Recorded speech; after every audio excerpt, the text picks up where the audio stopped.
it turns out another cry of racism in the Western Cape has come out to naught.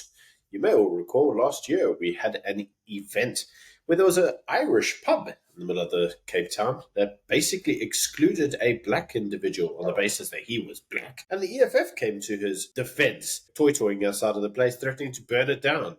It turned out that as things progressed, what we noticed is that one of the, let's call them saboteurs, because I believe there's a degree of sabotage going on here, was a white guy who apparently came to this poor black man's defense.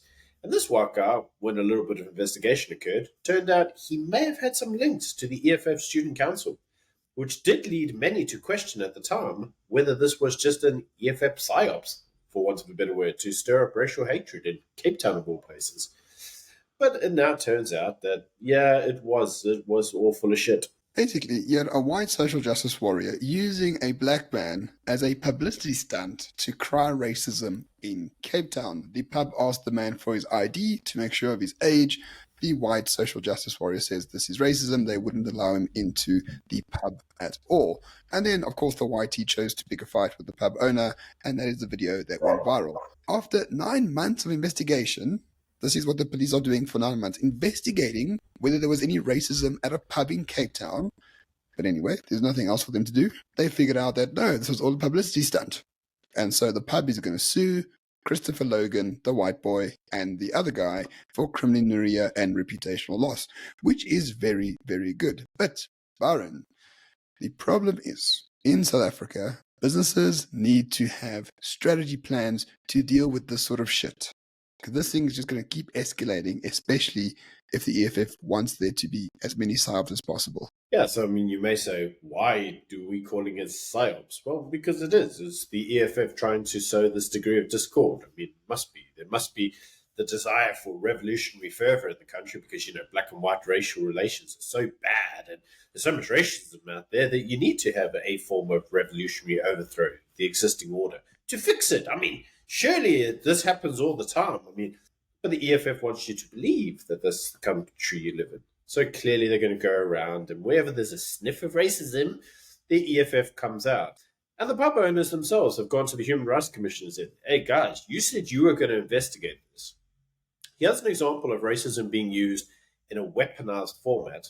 Least we forget, a couple of days ago, Ramon, we covered an article where it was actually said that, you know, the problem now is identity politics is now a weapon. And here was an example given to the Human Rights Commission of weaponized identity politics.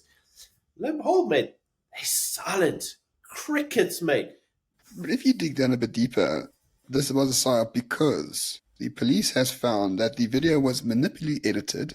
The white social justice warrior went to the pub after the fact and made sure that he had a camera crew with him. They used that footage to initiate a fight with the pub owner. Then they edited the video in a manipulative manner to showcase that he was actually under assault by the pub owner. And here's the problem. This pub has lost, I don't know how much money over the course of the last year based on these allegations. But these allegations were purposefully put there. People worked really hard to go viral. They worked really hard to pick a place. They worked really hard on the story. And they worked really hard to make sure the video suited the agenda of the EFF. Companies and businesses around South Africa need to understand it's not a random occurrence that just happens. There are active agent saboteurs going around the country trying to initiate racial conflict. And they need to be aware of that, and they need to make sure that they can combat it as well. They do need to learn how to combat this. And so what they actually need to do is twofold. Number one, they need to learn to sue. Wherever this occurs, sue some more, sue. Because if you sue enough people enough times, they may learn to shut up. To quote Becky Seller, right? Shut up.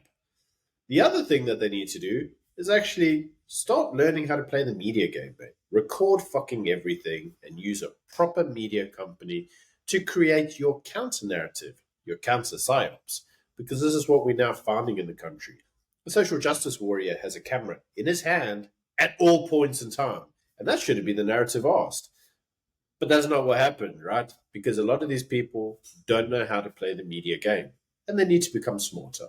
Always remember, number one, you don't hate journos enough. They will pick up on the virality of racism and print it as if it's factual because they need the clicks. And number two, the agent provocateurs who work hand in glove with the EFF, they don't care about you. They are quite willing to sacrifice your business on the ashes of your reputation as long as they can get a few clicks, as long as they can have their own narrative about the country. The more they divide people, the more they say that racism exists in the world, the better it is for them. And they'll happily burn down everything you have tried to work for in your life to make that a reality. You cannot leave that up to chance. Businesses are the lifeblood of this country. The EFF trying to destroy that on purpose with manipulated and agent provocateurs. You need a strategy to combat that. So, with that all being said, next time this happens, guys, you know where we are. We're good at what we do, and actually make sure that your message gets said out in the public environment. Because at the end of the day, silence is no longer optional. You can't do that. You cannot remain silent. You must shape the narrative, you must shape the story, and make sure that people really know what's really happening. Where you see the red ants, make sure you have some doom